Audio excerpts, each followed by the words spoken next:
Hello everyone, it's time to tickle your funny bone. And I'm just going to read a few jokes here and just kind of inject a little humor into your day. Little Johnny is always being teased by the other neighborhood boys for being stupid. Their favorite daily joke is to offer Johnny his choice between a nickel and a dime.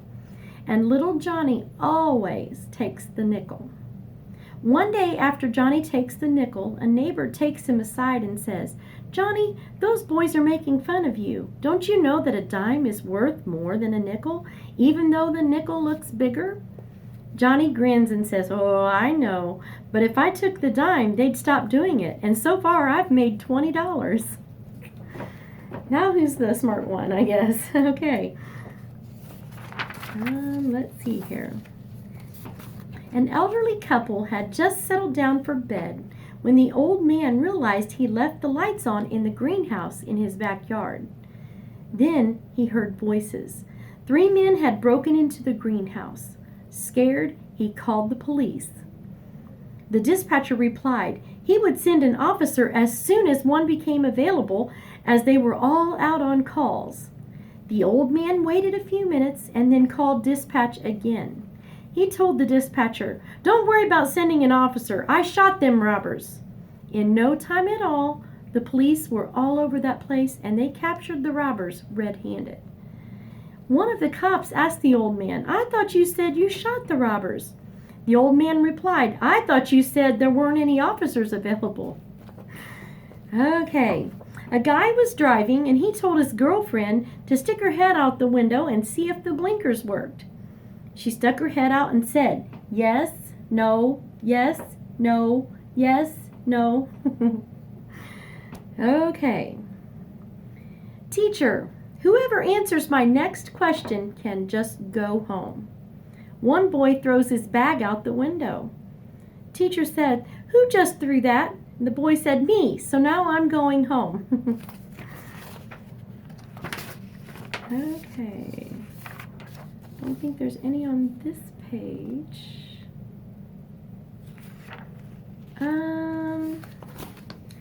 An Edinburgh man, Willie McTavish, knows the end is near and is with his nurse, his wife, his daughter, and 2 sons.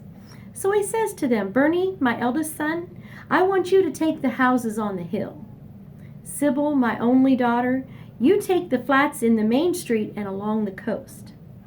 Mike, my youngest, you can have the offices in the square, and Sarah, my darling wife, please take all the residential buildings in the main town." The nurse is just blown away by all of this, and as Willie slips away, she asks, "Mrs. McTavish, your husband must have been such a hard-working man to have accumulated so much property." Sarah replies, "Property? The mongrel has a paper delivery route." He was passing on all that hard work. Oh, goodness. At least he was splitting it up. Okay. Wife, do you want dinner? Husband, sure. What are my choices? Wife, yes and no. Sister Mary was out making her rounds visiting homebound patients when she ran out of petrol. A petrol station was just a little way down the road, so she walked to get some petrol and perhaps borrow a petrol can. The attendant told her he didn't have a can to lend out, so always resourceful, she walked back to her car to get one of the bedpans she uses for one of her patients. She filled it with petrol and carried the full bedpan back to her car. As she was pouring gas into her tank, 2 men watched from across the street. One of them turned to the other and said, "Now if that starts, I'm turning Catholic." Okay, let's see.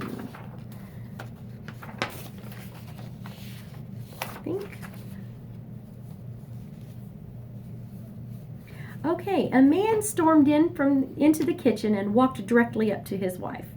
Pointing a finger in her face, he said, "From now on, I want you to know that I'm the man of the house and my word is law. I want you to prepare me a gourmet meal tonight, and when I'm finished eating my meal, I expect a sumptuous dessert afterward. Then after dinner, you are going to draw me a bath so I can relax. And when I'm finished with my bath, guess who's going to dress me and comb my hair?" And his wife replied, "My guess would be the funeral director." I would say so. Okay, I'll just do a few little one-liners here, and then we'll finish up. What do you call a sleeping bull? A bulldozer. What do you do when you sit under a cow? You get a pat on the head. Why do eggs not tell each other jokes? Because they crack each other up. Why were the baby strawberries crying? Because their ma and pa were in a jam. Why was the cucumber mad? Because it was in a pickle. How do you know when you're drowning in milk? When it's pasteurized. Okay. Did you hear about the fellow who lost his left arm and his left leg? Well, he's all right now. What did one flea say to the other flea? Shall we walk or take the dog? Why did the bee fly with his legs crossed? Because he was looking for the BP station. Okay, that is all for today. I hope you enjoyed that, and we'll see you again next time when we tickle your funny bone.